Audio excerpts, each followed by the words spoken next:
اور وہ شخص جو ہے تنزن یہ بات خداوند یسوع مسیح سے کہتا ہے. تو جب یہ کہہ رہا تھا تو دوسری طرف جو دوسرا ڈاکو تھا, جب اس نے اس کی آواز کو سنا تو بجائے یہ کہ یسوع مسیح اس ڈاکو کو جواب دیتے, وہ ڈاکو اسے جھڑکتے ہوئے کہتا ہے, اور کیا کہتا ہے کہ کیا تو خدا سے بھی نہیں ڈرتا؟ حالانکہ ہم تو اپنے گناہوں کی سزا پا رہے ہیں, ہم نے تو گناہ کیے ہیں, ہم نے تو لوٹ مار کی ہے, اور ہم یہاں اپنے گناہوں کی وجہ سے ہی ہیں. لیکن خداوند یسوع مسیح نے ایسا کوئی بیجا کام نہیں کیا.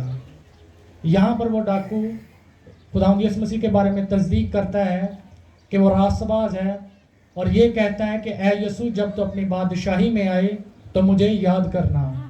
یہ اس کا ماننا تھا, یہ اس کا اقرار تھا کہ خداوند یسوع مسیح جو ہے وہ ایماندار ہے, وہ راست باز ہے, یا یہ جو شخص ہمارے ساتھ صلیب پر ہے, ہم گنہگاروں کے درمیان میں ہیں, یہ خدا میں سے خدا اور نور میں سے نور اور خدا کا بیٹا ہے.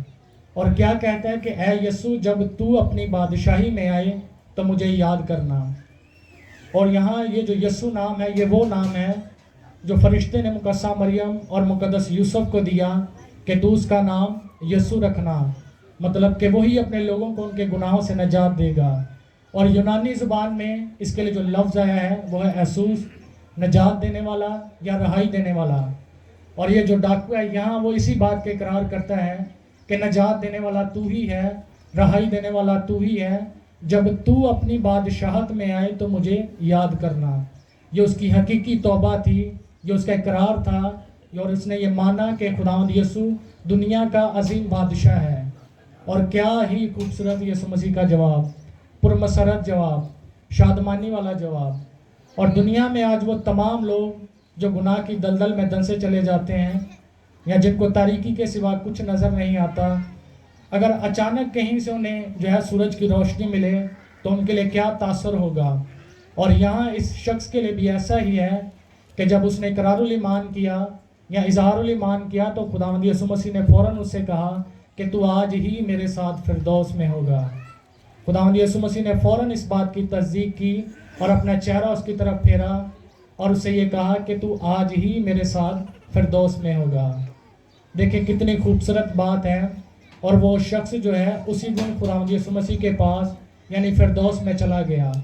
اور فردوس کے لیے جو لفظ ہے وہ بائبل میں ہمیں 3 مرتبہ ملتا ہے, اور اس کے جو یونانی یا لغوی معنی ہیں وہ باغ یا پارک کے ہیں. اور بائبل کے علماء اس سے مراد باغ عدن بھی لیتے ہیں. لیکن اگر ہم جو ہے نا بائبل کو مزید جانیں یا اس کو مطالعہ کریں تو دوسرا کرنتھیوں اور اس کا 12واں باب اور اس کی 2 اور 7ویں آیت, اور دوسرا حوالہ مکاشفہ اس کا 2 باب اور اس کی 7ویں آیت, اس میں اگر ہم دیکھیں تو اس سے مراد تیسرا آسمان لیا جاتا ہے جہاں خدا باپ کی حضوری ہے, خدا کا تخت ہے, خدا کا برہ موجود ہے, ایماندار موجود ہیں. وہ شخص جو ہے فوراً اسی دن وہاں اس جگہ پر پہنچ گیا. اگر ہم اس کلمے سے اپنے لیے آج جو ہے حاصل کلمات کو دیکھیں یا حاصل کلام کو دیکھیں تو ہمیں جو ہے نا گو جو ہے یسایہ 53 باب اور اس کی 12ویں آیت میں نبوت تھی کہ وہ خطا کاروں اور گناہ گاروں کے درمیان شمار کیا گیا. لیکن ان گناہ گاروں میں سے, ان خطا کاروں میں سے ایک شخص ایسا تھا جس کی جو نظریں تھیں وہ خداوند یسوع مسیح پر تھی. اور تب کتنا شور تھا, کتنی آوازیں تھیں, کتنا بڑا مجمع تھا, لیکن ایک شخص ایسا تھا جس نے خداوند یسوع مسیح کو اپنا فوکس بنایا, یا جس نے اپنی نظریں خداوند یسوع مسیح پر جمائے رکھیں, اور جو ہے اس نے وہ جگہ حاصل کی جس کا ہم خواہش کرتے ہیں. آج ہم میں سے ہر شخص کی یہ خواہش ہے کہ ہم جو ہے نا بادشاہی میں جائیں.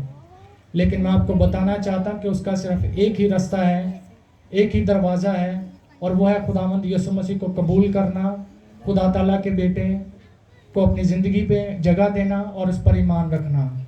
گو آج ہمارے پاس بھی بہت ساری مشکلات ہیں, پریشانیاں ہیں, دکھ ہیں, اور ہم میں سے بہت سارے موت سے بھی گو ڈرتے ہیں, اس میں کوئی شک نہیں, کیونکہ ہم انسان ہیں اور انسانی سوچ کے مطابق ہم میں سے جو کوئی شخص ہے وہ مرنا نہیں چاہتا.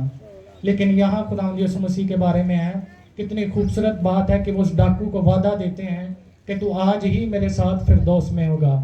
اور موت کے بارے میں نے کہیں سے پڑھا, کسی خدا کے بندے نے بڑی خوبصورت بات لکھی کہ سارے موت سے ڈرتے ہیں لیکن موت خدا سے ڈرتی ہے, مسیح سے ڈرتی ہے.